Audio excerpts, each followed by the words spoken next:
Shalom mes amis, très contente de vous retrouver après ces vacances. On revient avec des forces renouvelées, Bezrat Hashem. Et donc cette semaine, on va lire la paracha Re'eh et en même temps, on va rentrer dans le mois de Elul. Donc le Rabbi nous pose la question, comment c'est possible de allier la paracha Re'eh avec le mois d'Elul? En effet, on voit que le mois d'Elul, c'est tout le travail de l'homme vers son créateur. C'est-à-dire c'est le mois du bilan et surtout le mois où on va prendre conscience et on va réparer les fautes qu'on a pu faire pendant l'année et essayer de s'élever vers notre créateur. Et si on regarde la paracha Re'eh, c'est tout à fait le contraire, puisque le Rabbi nous le détaille, comme il nous explique, que la paracha commence par Re'eh, qui est la vision.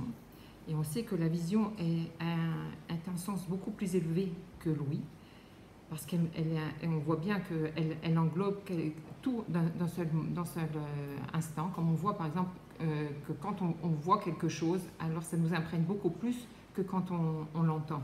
D'ailleurs, même au niveau de la halakha, quelqu'un qui est témoin visuel n'est pas la même chose qu'un témoin qui a entendu.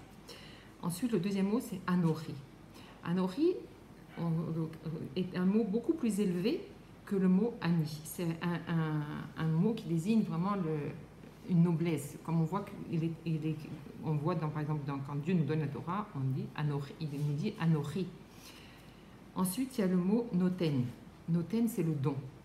Quand on donne quelque chose, c'est le mouvement de haut vers le bas. Quand on donne, c'est sans salaire, sans que la personne mérite vraiment quelque chose, on lui donne. C'est un don gratuit, mais c'est un don, le don d'Akadosh Baruch Hu, c'est quelque chose d'élevé et qui est fait avec simcha. Ensuite, le mot suivant, c'est lifnechem.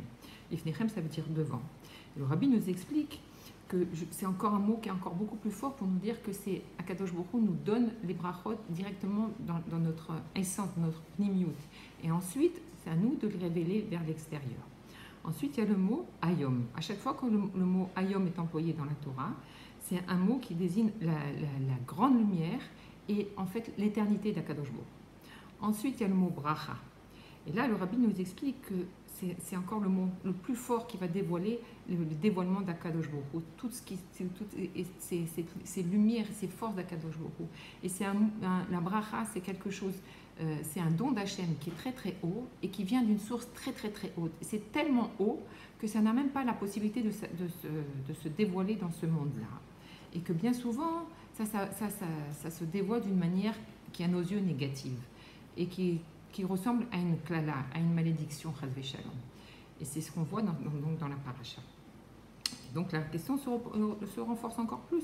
Donc on voit bien que cette paracha, elle nous dévoile les forces d'Akadosh Baruch Hu comme un cadeau extraordinaire qu'Akadosh Baruch Hu nous donne, sans rapport avec notre travail, alors que le mois d'Elul est un moment où justement on travaille du bas vers le haut. C'est toutes nos forces qu'on travaille vers Akadosh Baruch Hu.